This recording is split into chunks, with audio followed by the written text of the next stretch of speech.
कमलेश जी, मैं आपसे कुछ प्रश्न करना चाहता हूँ। जो वर्तमान समय में जो किसानों का आंदोलन चल रहा है और इस आंदोलन से आप क्या सहमत हैं या असहमत हैं? मैं आपको एक चीज़ बता देना चाहता हूँ कि ये जो किसान आंदोलन है ये बीजेपी के कोष से बाहर का सवाल आ गया। कोष से बाहर का इसलिए सवाल बाहर आ गया कि ये अभी तक हिंदू मुस्लिम करते थे, एनआरसी सीए करते थे, मंदिर मस्जिद करते थे, लेकिन ये पहली बार ऐसा सवाल खड़ा इनके सामने हो गया कि जो किसान आंदोलन है यहाँ न किसी धर्म का व्यक्ति आया, न किसी जो है जाति का व्यक्ति आया है, यहाँ किसान आया है। और किसान पूरे भारत का आया, ये नहीं है कि नहीं केवल उत्तर प्रदेश का आया है, ये हरियाणा का आया है या पंजाब का आया है, ये पूरे भारत का जो किसान आया है और ये उसकी मांग जुनून है। मसला आप समझ लीजिएगा कि यही बीजेपी ने जब अब चुनाव लड़ी थी तो अपने एजेंडे में कहा था कि मैं स्वामीनाथन आयोग की रिपोर्ट को लागू करूंगा, लेकिन स्वामीनाथन आयोग रिपोर्ट कहाँ गई पता नहीं। और अगर किसान वो अपना हक मांगता है, आज की वर्तमान सरकार जो है अगर अपना अधिकार कोई मांगता है, अगर विद्यार्थी अपना अधिकार मांग लिया तो उसको कह दिया जाता है कि ये टुकड़े टुकड़े गैंग है। अगर जो है कि मुस्लिम्स अगर अपना हक अधिकार मांग ले तो पाकिस्तानी हो जाते हैं, खालिस्तानी, और जो है ना इनको किसानों को तो खालिस्तानी कह दिया गया, आतंकवादी कह दिया गया। मुझे अभी तक ये समझ में नहीं आई कि ये वही सरकार है, वही राजनाथ जब मुख्यमंत्री थे तो कहते थे कि राकेश टिकैत जब जो है कि हमको एक फोन करें मैं तत्काल वहां पर पहुंच जाऊंगा। और इतने दिन से आंदोलन हो रहा है, बीजेपी सरकार के लोग जो है कि किस तरह का व्यवहार कर रहे हैं। अभी मैंने देखा संसद चल रही थी तो वहां पर कृषि मंत्री ने कहा कि मैंने विपक्ष से पूछा इसमें काला क्या है, और कहने लगे मैंने किसानों से पूछा इसमें काला क्या है। अरे भाई, अब वो पूछ रहे हैं कि काला क्या है। अरे जब पूरा का पूरा काला है तो उसमें काला क्या बताना है भाई, पूरा काला है। और ये बात जो है कि जो कृषि मंत्री हैं उनके समझ में नहीं आ रही है कि मतलब आप समझ लीजिएगा कि पूरे भारत का, आज मैं दावे के साथ कह रहा हूँ कि अगर पुलिस प्रशासन जिस तरह से पेपर में आए दिन न्यूज आती है कि किसान नेताओं को नजरबंद कर दिया गया, घर से निकलने नहीं दिया गया, आप देखते रहे अक्सर करके। और जो है कि अगर पूरी तरह से संविधान के दायरे में आकर के ये राइट बनता है, आर्टिकल 19 में ये राइट है कि हम प्रोटेस्ट करें, और प्रोटेस्ट करने का हमारा जो शांतिपूर्वक अधिकार है, ये संवैधानिक अधिकार हमारा, ये संवैधानिक अधिकार है और इसको कोई रोक नहीं सकता है। तो ये आप समझ लीजिएगा आज पूरे भारत का जो किसान आंदोलित है, आप क्या समझते हैं कि किसान उसकी छत टपकती है लेकिन वो दुआ करता है कि बरसात हो। किसान ऐसा दुआ करता है, भगवान के रूप में वही चीज है, और इसीलिए जो है वो दुआ करता है। और अगर अब आप समझ लीजिएगा कि किसान के पैर में अगर चप्पल आ जाती है तो वो समझता है कि मेरी तरक्की हो रही है।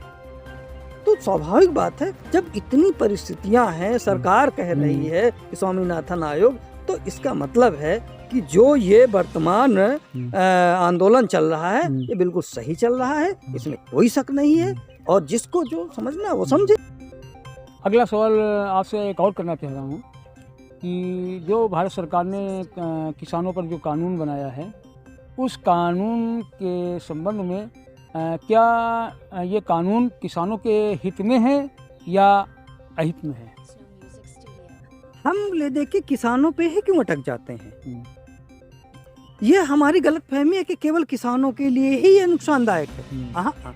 ये सबके लिए, मतलब जितनी भारत की जनता है सबके लिए। देखिए, पहला जो भंडारण वाला है, हाँ, भंडारण वाला जो कानून बनाया गया है, हम्म, भंडारण के कानून में खास बात यह है कि पहले जो था कि मतलब उसमें कोई भी व्यापारी है तो व्यापारी उसकी लिमिट रहती थी, लाइसेंस, फूड लाइसेंस मिलता था और उसके तहत एक लिमिट निर्धारित की जाती थी कि अब आपको इतना ही खरीदारी करना है, इससे ज़्यादा आप माल रखते हैं तो आपके ऊपर रेट पड़ेगा और माल जब्त किया जाएगा और उसके ऊपर आपकी कार्रवाई की जाएगी। लेकिन ये जो कानून आया है इसमें आप चाहे जितना भंडारण रख सकते हैं। अभी कहने लगे कि किसान भी रख सकता है। अगर किसान के पास अगर इतनी ही क्षमता होती तो वो जो है ना कि वो मौका दे करके सेल करता। यहाँ तो जैसे पैदा होती फसल पैदा होती है उसके पहले ही जो है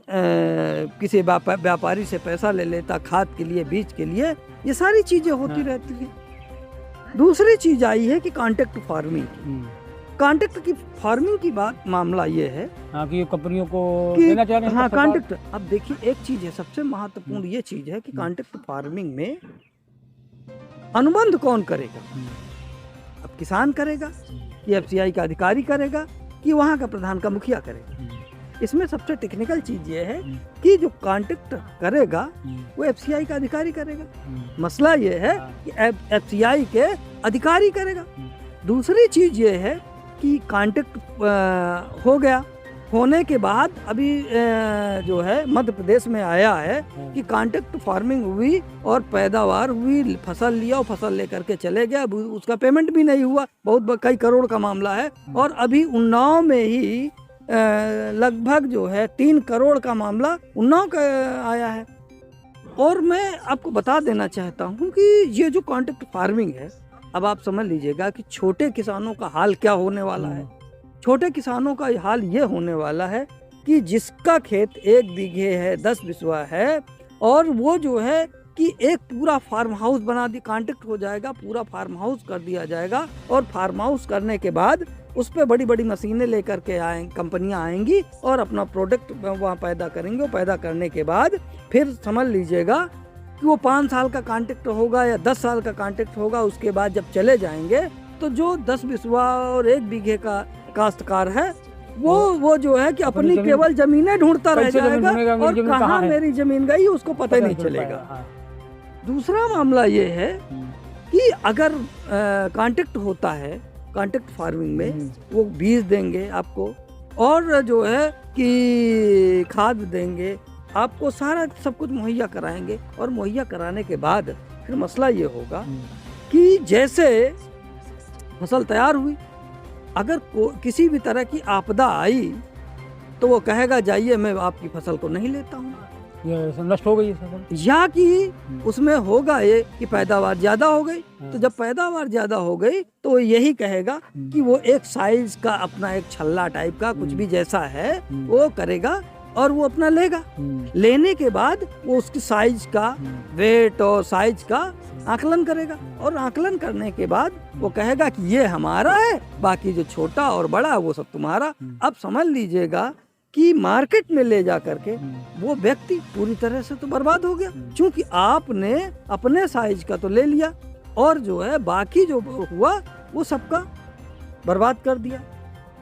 अब तीसरी बात आती है कि एमएसपी। समझ लीजिएगा कि अभी तक जो है चाहे जितनी सरकारें रही हो, किसी ने किसानों पे कोई भी एहसान नहीं किया है।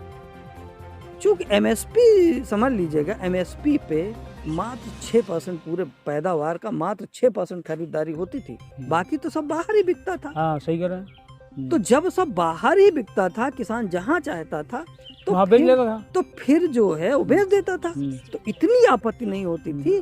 आखिर अब ऐसी कौन सी बात आ गई जिसकी वजह से ये तो निश्चित है कि अभी तक जो चल रहा था 6% ही खरीदारी होती थी। वैसे भी उत्तर प्रदेश और बिहार में जो है कि कहीं पर मंडियां नहीं है और जो है वो खत्म कर दिया गया मंडियों को। तो इस वजह से समझ लीजिएगा कि जो किसान है, किसानों को एक कानून होना चाहिए कि इससे कम अगर कोई खरीदता है तो उसके ऊपर कार्रवाई होगी।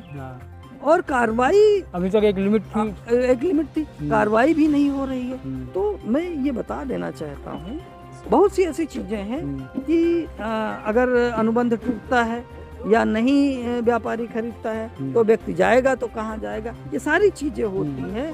तो वो अपना एसडीएम के पास कहते हैं कि चले जाओ, और एसडीएम क्या करेगा, एसडीएम सरकार के अधीन होता है और उसके ऊपर कोई कार्रवाई नहीं होगी और किसान को पूरी तरह से बर्बाद कर दिया जाएगा। अगर ये कानून लागू होता है तो निश्चित तौर पे आप समझ लीजिएगा कि ये किसान और आम जनता पूरी तरह से बर्बाद हो जाएगी, महंगाई चरम पे होगी, इस पर कोई रोक नहीं सकता है। मैं गारंटी लेता हूँ कि इसको जो है कि पब्लिक की महंगाई इतनी बुरी मार हो जाएगी कि वो रोटी के लिए परेशान हो जाएगी। यानी कि कंपनियों के गुलाम, देश के लोग गुलाम बनने जा रहे हैं। ये आप समझ, ईस्ट इंडिया कंपनी जब आई थी, एक कंपनी आई थी, पूरे देश को गुलाम कर दिया था। और यहाँ तो कितनी कंपनियों को ला रहे हैं। मैंने बहुत पहले कहा था कि जो कंपनियां आ रही हैं इसको देश को बेचने का काम किया जाएगा। अभी आप देखिए इतनी जो है ये हैं, ये प्रोजेक्ट हैं, सब बेच दिए जा रहे हैं।